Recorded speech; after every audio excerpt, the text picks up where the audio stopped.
people, but how or where did you met Guy Davis? I met Guy 11 years ago in a blues festival in the German part of Switzerland. And it was really musical love at the first sight. We became brothers. We started playing together and 11 years ago. 11 years ago. Well, And in and out, of course. only one CD in that time, or during that time you made only one CD with Guy Davis? One album? Oh no, it took 8 years to have an album together, but I asked him to be a guest on my Spirit and Freedom album. That's not this one. This is the compilation which has yes, I know. where he sang two beautiful songs and play harmonica and banjo, and so then we decided to produce this CD Juba Dance, and then we recorded in Italy 2 years ago, and we toured US and France. We went to the BBC. We play in London. So you've been about 40 years on the road. Yeah. Yeah. You have made, I think, about 18 albums. Now we are back with Chicken Mambo and the last album, this one, Spaghetti Juke Joint. I read somewhere that the album is about Italian work. Is that right? Yes, it's a true story. There is a story behind the album. Can you tell us a little bit about the story? At the end of the Civil War in 1865,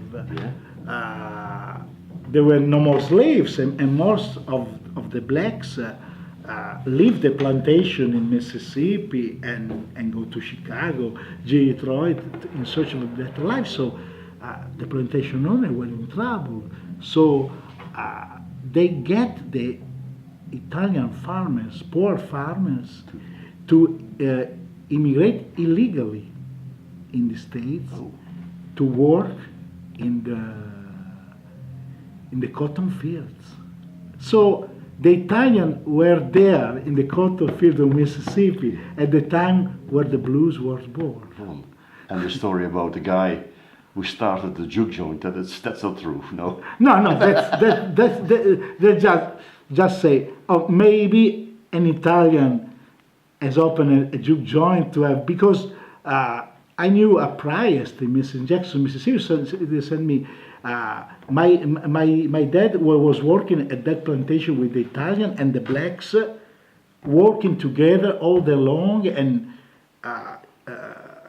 exchanging songs, and also on Saturday they went in the same place drinking beers, dancing. Sometimes they dance with an accordion, some Italian songs. Sometimes they play the blues. They say if they had a juke joint, it could be.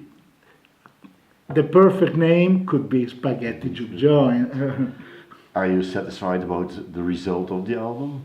I'm never satisfied, if I have to be honest, but... Because you have been working together with some other guys. I name Sonny Landreth, I name Ronnie Earl, Bob Margolin. Yeah.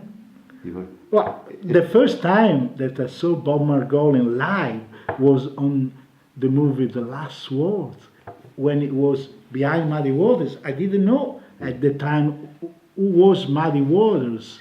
But I saw most of my heroes of the time, Paul Butterfield, the band itself, and Eric Clapton. Everyone treated him like a king, and I didn't know why. Then Muddy started to sing, "I'm a man, ba ba ba ba ba," and I understand everything. And Bob was there, so Bob is part of my epiphany with Muddy Waters, and then Sonny Landreth and Ronnie Earl. Yeah, I grew up with the music of Ronnie Earl. I said, Ronnie, in Europe during the 80s, every blues guitar player wanted to play like Ronnie Earl.